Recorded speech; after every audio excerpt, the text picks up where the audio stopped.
Un cordial saludo. Nos vamos a hablar sobre un tema que es muy importante e interesante, como lo es la libertad. Gracias, compañera. Y para la exposición de este tema estará a cargo de Arlenis Paredes, Bexy Sánchez y un servidor quien les habla, Eurípides Bautista. La libertad, señores. Externo un cordial saludo a todos los aquí presentes. Nos encontramos para hablar acerca de la libertad.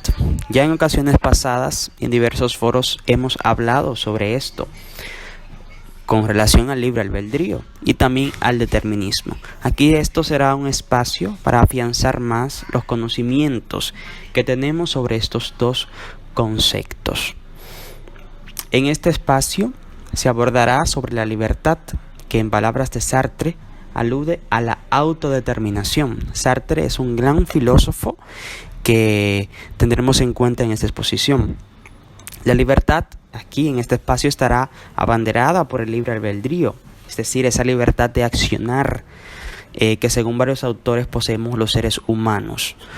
Y también hablaremos sobre los diversos factores y elementos que inciden para determinar diversas acciones. Y aquí entra el determinismo, que también es un elemento fundamental que abordaremos a lo largo de esta exposición.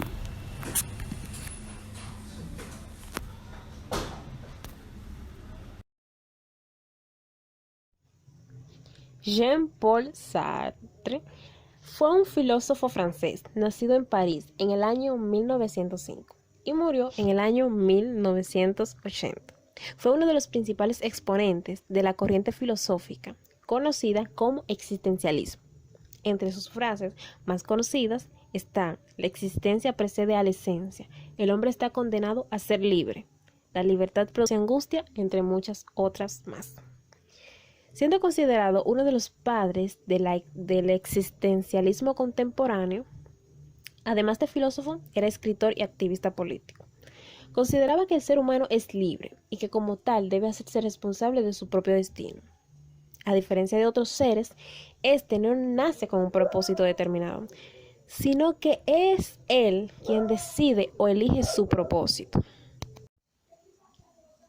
Ya hemos dicho que Jean-Paul Sartre era uno de los representantes del existencialismo. Pero, ¿qué es el existencialismo? El existencialismo es una corriente filosófica que analiza la existencia humana, planteando la libertad del ser humano y la responsabilidad que cada uno de nosotros poseemos sobre nuestras vidas. Esta filosofía analiza la existencia humana independientemente de otros fenómenos, ya sean religiosos o morales. Esta corriente filosófica se analiza en el siglo XX. En esta, los representantes más importantes son Soren, Heidegger y Sartre. Todos estos representantes de la corriente filosófica llamada existencialismo coincidían en un mismo punto. ¿En qué punto? Y era en que, en el caso de las personas, de los humanos, la existencia precede a la esencia. Esta es la idea central del existencialismo, nombrada así por Sartre. Sartre consideraba que el hombre es el único ser vivo que puede pensar en aquello que no existe, a diferencia de los animales, por ejemplo. Pero ¿gracias a qué? Esto es debido a la imaginación compleja que el ser humano posee. Pero ¿qué pasa con todo esto? Los animales no tienen esa capacidad de imaginación. Por lo tanto, no pueden pensar en aquello que no existe. Hay algo más importante en todo esto, y es que el hombre, a pesar de que puede pensar en aquello que no existe, puede crearlo. Para Sartre, la libertad y la imaginación estaban muy relacionadas, porque él decía que cuanto más imaginación el hombre poseía, más libre era. Nosotros, desde que tenemos uso de la razón, hemos escuchado y sabemos que los animales actúan por instinto, las personas por el uso de la razón. Pero ¿qué pasa? Y esta es una de las grandes diferencias entre los animales y las personas. Los animales nacen con un propósito determinado, con unos patrones de conductas ya dados, pero el ser humano no. Por ejemplo, los animales pueden tener como propósito utilizarse para cargas, ser alimentos para otros seres, y entre sus patrones de conductas puede ser que algunos sean agresivos. Pero el hombre no nace con este propósito o patrones de conductas ya determinados, sino que es él quien los elige, es él quien los crea, que actúa como quiere actuar. Pero en todo esto hay algo muy importante que no podemos olvidar y que hay que resaltar. Y es que para Sartre, si el hombre era libre de actuar como quisiera, no tenía esos patrones de conductas dados, quiere decir que no había una fuerza superior actuando sobre éste, obligándolo a actuar de cierta forma. Por eso Sartre sostenía que no existía un Dios que lo obligara ni dijera cómo era que el hombre tenía que actuar. Pero, dicho todo esto, si los animales ya tienen esos patrones de conductas dados y el hombre no, ¿qué pasa? Es el mismo hombre quien se define a sí mismo, creando su propia personalidad e identidad a través de las decisiones que toma y acciones que hace. En el caso de los objetos, su esencia precede a la existencia. No existen como tal sin ser antes un producto de la imaginación. A diferencia de las personas, por ejemplo, yo en mi mente tengo la idea de una mesa, de una silla, de una caja, pero eso está en mi mente. Luego que yo paso y elaboro esa silla, esa mesa o esa caja, existe. Pero no fue primero que la caja existía y después se decía ya cuál iba a ser el propósito de ella. Y esta es la diferencia de las personas y los objetos. Pero el hombre primero nace, primero existe, y luego que existe se hace a sí mismo a través de las experiencias y el aprendizaje que adquiere.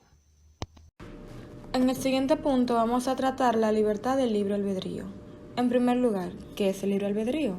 Esta es la potestad que el ser humano tiene de obrar según considere y elija.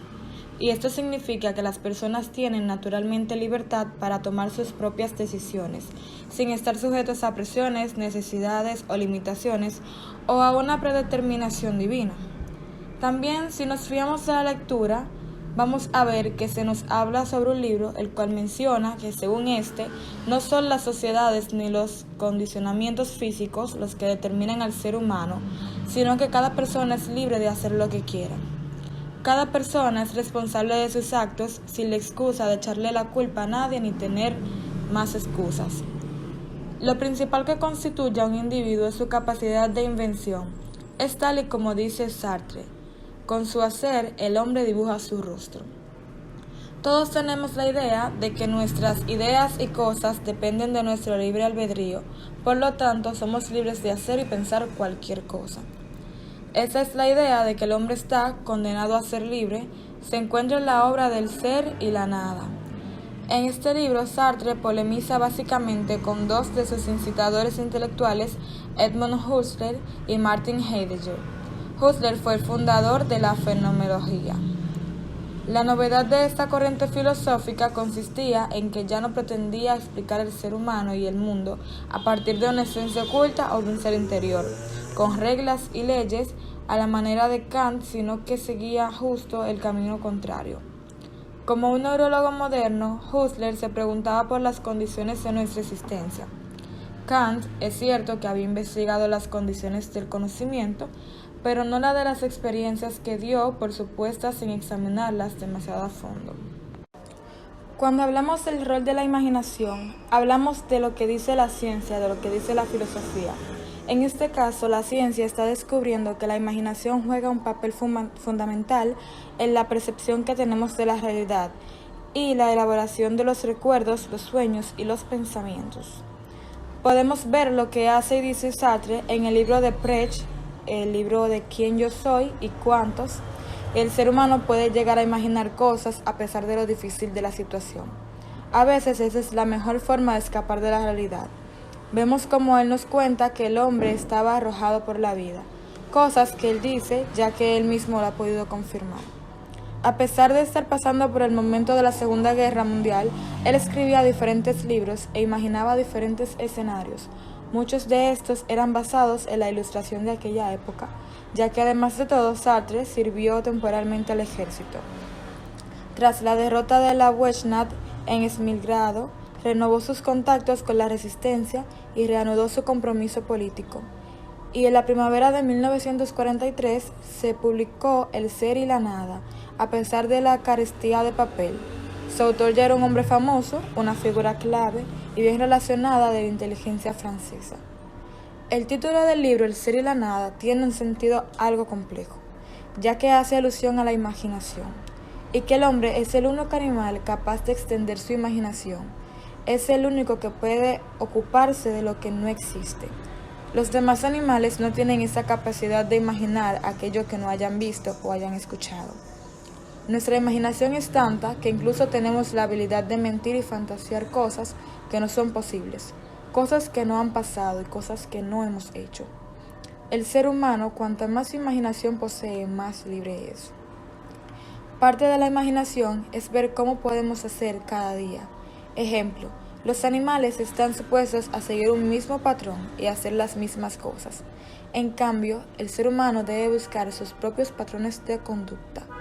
La existencia precede a la esencia, es lo que va. Esto, dijo Sartre, nunca lo habían tenido en cuenta los teólogos y los filósofos, quienes habían buscado reglas y modelos para definir al ser humano.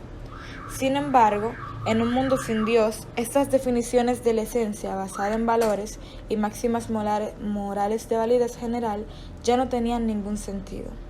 La única realidad existencial en el hombre eran sus sentimientos. Cuando hablamos de esos sentimientos nos referimos al asco, el miedo, las preocupaciones, el aburrimiento y el sentimiento del absurdo. Y Sartre llamó a su filosofía existencialismo. Y aquí ya estamos llegando a un punto muy importante, que es la ilusión de la libertad y también el papel que juega la experiencia. Pues muchos neurólogos son totalmente contrarios a Sartre, es decir, postulan que el ser humano no es libre, pues el ser humano es el producto de una herencia genética y también de diversos factores como la educación y la experiencia. Y también que la conciencia y el subconsciente son los que nos dictan lo que debemos hacer. Es decir, que nuestras acciones están determinadas por nuestra conciencia y por nuestro subconsciente, que no lo vemos ahí claramente, pero sigue ahí, en el sub, de forma oscura y presente. Y esto determina las diversas acciones que hace el ser humano. Es decir, que lo que hace un ser humano no es simplemente una acción libre, sino que es una acción que está determinada por esos factores. Pues no soy yo el que domino mis necesidades, sino ellas las que me dominan a mí. Y especialmente por eso sostienen muchos neurólogos que el ser humano no podría reinventarse a sí mismo, pues lo que se considera como su voluntad, sus ideas y su espíritu es un reflejo de ideologías y paradigmas culturales. Es decir, que no es una creación propia, sino que es una moldeación social, por así decirlo. Ya anteriormente vimos cómo de una forma científica estos expertos renegaban que la libertad era algo libre, valga la redundancia, del ser humano, que esto no era más que una ilusión y que prácticamente eso era imposible. Pero ahora bien, hay algo que tenemos que tener en cuenta y es la experiencia. Como ya hemos visto en foros pasados, la experiencia es eso que está ahí presente y que pues nos rodea y que es lo empírico. Y a través de la experiencia se moldean cosas. Es decir, y en la literatura vemos de forma explícita cómo se pone un ejemplo en cuanto a la reacción frente a una conducta o a cualquier otro estímulo. Es decir, que tú, a través de la experiencia y a través de la costumbre a ese tipo de cosas, puedes decidir cómo reaccionar y puedes controlar tus emociones. Y esto es algo que podríamos catalogar como emocionalmente aceptable o emocionalmente deseado. Y la experiencia aquí tiene el rol de moldear, el papel de acostumbrarnos a eso y también de que nosotros podamos modificar una acción que hacíamos antes, tal vez por desconocimiento o por falta de costumbre, pero ahora sí la podemos modificar de una forma libre, podemos decidirlo. Es decir, que de una cierta forma somos libres, ya que sin duda nosotros mismos no podemos determinar esos factores y esas cosas. Y aquí ya estamos llegando al determinismo, que es algo que abordaremos en adelante. Ya estamos llegando al determinismo. El determinismo, como ya vimos, es algo que podría aludir a la causalidad, es decir, que nada se ordena ni se organiza de una manera aleatoria, sino más bien que todo es una consecuencia de todo y por esto es previsible. Y aquí entra lo determinado, es decir, que está ya predeterminado. En cuanto al determinismo, hay algunas cosas que están ya predeterminadas de por sí. Por ejemplo, las leyes de la naturaleza, eso ya es algo que está predeterminado. Pero ahora bien, cuando entramos en el libre albedrío y en la libertad humana, esto tomaría un contraste, pues si todo estaría determinado, por ejemplo, en el texto nos pone un ejemplo de la elección de entre un pastel o un durazno. Si todo esto estaría determinado, incluso antes del embarazo de tu madre estaría determinado. Todo eso sería en una cadena de consecuencias predeterminadas que llegarían en el momento y lugar exacto. Así que si todo estaría predeterminado, no tendríamos un libre albedrío, porque esos factores inciden en que tomemos cualquier tipo de decisión. O sea, que no tomamos una decisión meramente libre, sino una decisión determinada por circunstancias y por diversos factores que siempre debemos tener en cuenta. Y esto del determinismo trae ciertos problemas. Por ejemplo, el problema de la responsabilidad. Es decir, si todo está determinado, la responsabilidad, nadie fuera responsable de nada, porque ya eso estaba destinado y no tendría ningún tipo de culpa. Algo también que llamaba mucho la atención es que incluso varios autores no encontraban una respuesta exacta a este problema del determinismo y de la libertad, pues La acción libre es un rasgo básico del mundo y es algo que es muy difícil de analizar. Pero bien, un elemento importante, ya para ir finalizando, es de Sartre. Pues él considera que el surgir espontáneo de la conciencia no cognitiva o el cogido prereflexivo como sujeto, es decir, sin ningún acondicionamiento, sin ninguna naturaleza o alguna esencia que pueda determinarla. La conciencia es un acontecimiento absoluto, es una necesidad que se justifica y que nos remite al mundo, es decir, es pura intención. El ideal de la libertad abstracta para Sartre es el de una conciencia exenta de toda determinación. Pues para él el hombre es libertad porque es libre de toda determinación gracias a la estructura precognitiva de la conciencia. Bueno, aquí sin duda vemos un gran choque fuerte de trenes entre determinismo y el libre albedrío.